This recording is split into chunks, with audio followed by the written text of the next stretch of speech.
Hi everyone, welcome back. Today we are going to see about the construction and working of DC motor. So why do we need motors? What action motor do? How can I create the motor or develop the motor or manufacture the motor? Why motor rotate in circular motion? So put your answer in the comment section. So types. Normally, N motors are classified into two categories. One is called AC motor and another one is a DC motor. So, in DC motor construction, which is similar to the DC generator.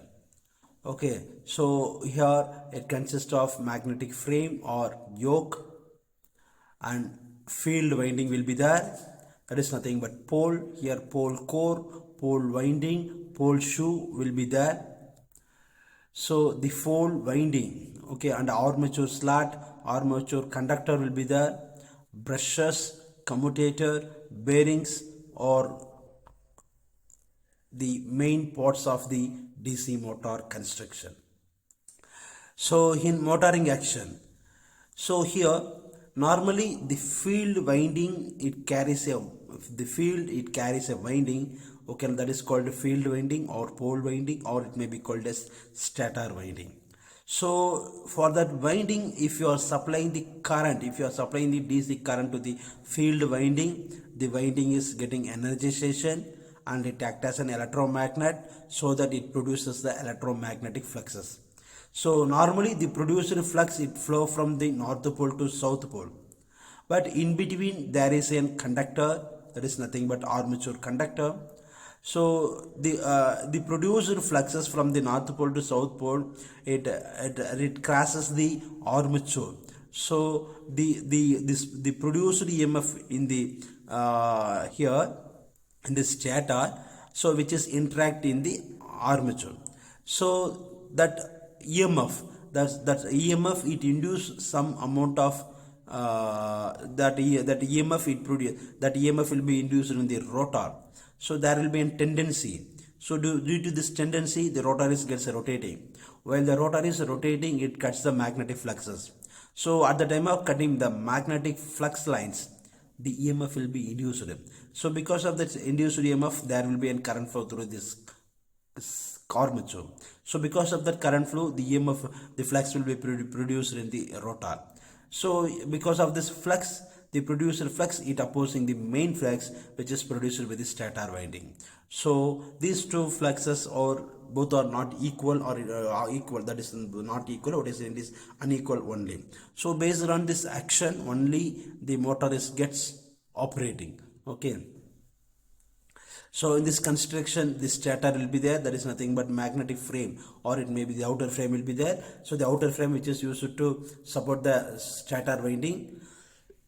Okay, this is okay. This is nothing but stator core. The winding will be fixed in this by here, and for this there will be two terminal which is to supply the DC current to the field winding, and in between the two electromagnet, that is nothing but two north pole and south pole, there will be a small poles will be there. These small poles are nothing but an interpoles, so which is to avoid the leakage of flux in the machine. And this is the construction.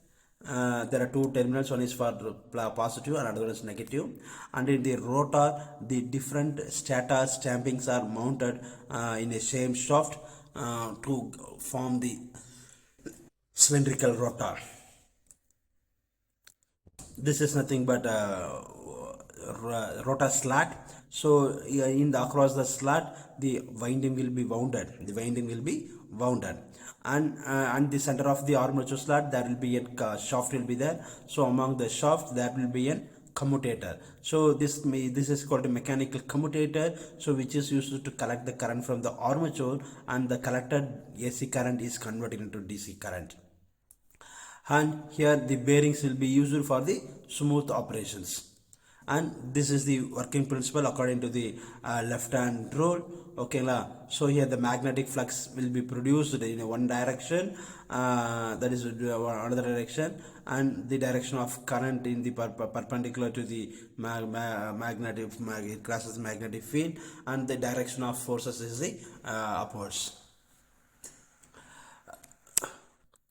So these are the connection of armature, and these are the segment during the positive, negative, and sequence. Similar to the DC generator, the same type. DC shunt motor and DC series motor and DC compound motors are there.